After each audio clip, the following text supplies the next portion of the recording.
I'm Yusuf Jan. I represent a company called Mixit. Very briefly, we are a trading platform and a international order routing network based out of Wall Street, New York, with our nerve center based right here in Karachi for the last 9 years. This is where we do all of the development for Mixit's global needs, and this is also where we do our technical support and our trade support, and all of our global support operations are run out of Karachi, Pakistan. We've got a fantastic young team. What is Mixit? Well, it's a company of young people with a very dynamic culture, a very I would say a very flat culture, a very international culture. A lot of fun stuff going on. Very little hierarchy. Trying to, I guess, a very still what you call ethics, which are very or which ask for dedicated work, hard work, a lot of passion, a lot of self-initiative, and then keeping a very flat environment in the organization where people's work isn't sort of lost in the bureaucracy and in the hierarchies. So we try to keep our environment very flat organizationally. The structure is such that everybody should know everybody. People should at least be if not completely aware of, but familiar with what's happening across the different divisions in Mixit. A lot of we don't believe in that much formality where we have annual. I mean, we do have performance evaluations, but we like to reward our people a lot more frequently. It could be just reward in terms of recognition and praise. It could be a reward in terms of some sort of an increment, some sort of a perk or a privilege. But we like to get the message back to our teams a lot more frequently, more with at the end of basically every project, we would like to inform our team and our team members and acknowledge and appreciate the work that they do. Okay. Now tell us, what are the kind of things that you feel you have to teach new recruits that you have within the company? Well, we are quite selective in our hiring. We have been hiring, we've been growing, we will literally, I would say, doubling our team size for the last 2 years, and we definitely are quite selective in terms of the technical strengths. We are looking for the software engineers, quality assurance engineers, and no matter in what role we are hiring, we are looking for people with who are definitely somewhere at the very top percentile of their background and their professional skill strength. Besides that, we're looking for well-grounded people, with a good sense of humor, people who can smile, who can gel in teams, yet maintain their individual identities and their individual opinions also, which we highly appreciate. Everybody brings to our table a lot of variety, a lot of their own personal life experiences, even if they're very young. And these are since we are all privileged to be working in a very intellectual environment, even the youngsters are very forward thinking youngsters, youngsters with dreams, youngsters who are following visionary leaders in their profession.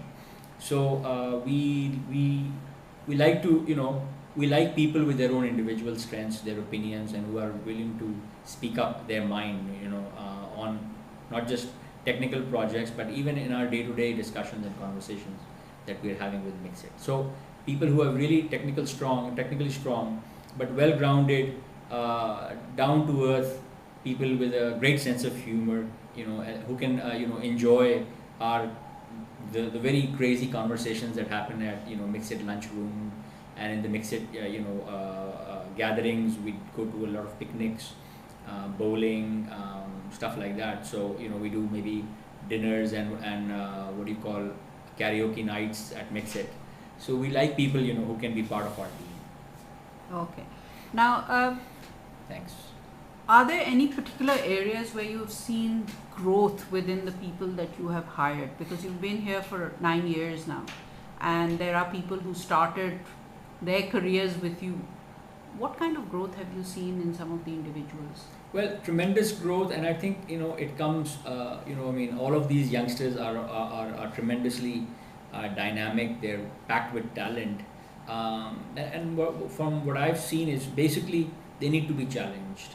And I think if no matter what our workforce size is out there, if the challenges given to them are global, and if the challenges given to them are really really dynamic, dynamic domains, and then opening them up to international people, international counterparts across America or Europe, or no matter where your business may be, I think that brings out the very best in them, and that you see them sort of maturing or internationalizing in a way their personalities very quickly. So I think the local talent in Pakistan has the ingredients, so as soon as it's exposed to the challenge and to the international environment, it transforms itself into an international player, that entity, that individual, whether it be a boy or a girl, very very quickly. So which is very heartening to see, and I really mean it, that they really need to be just exposed to the challenge, into the environment.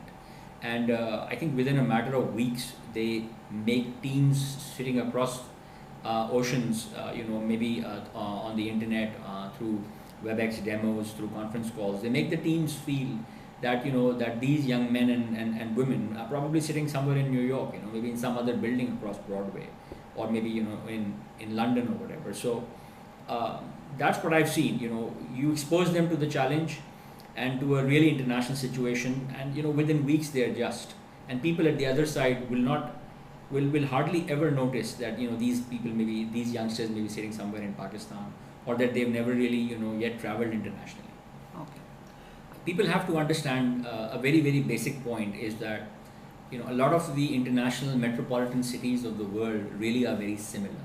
Okay. They may just be geographically divided, but a metropolitan city has its own uniqueness, and which is very consistent across most metropolitan cities. So if it's Karachi or Mumbai or Delhi or London or New York or Hong Kong, the metropolitanites, if I may say, the residents of those cities are all very similar, because they're exposed to a lot of diversity, and because of that their sense of adaptability is much higher.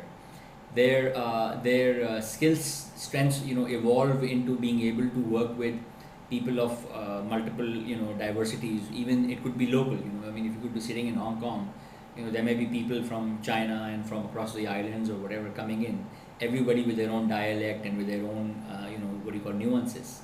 Similarly would be Karachi and Mumbai and New York and all that stuff.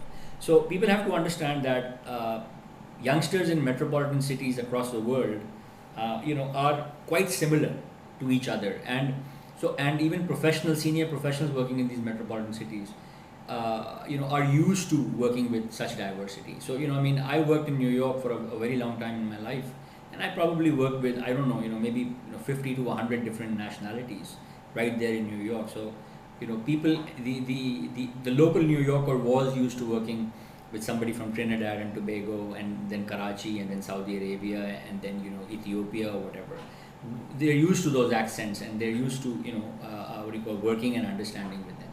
So our youngsters, I feel, in the communications department are tremendously advanced than a lot of these nations that I've mentioned. We're a very accent neutral sort of a nation.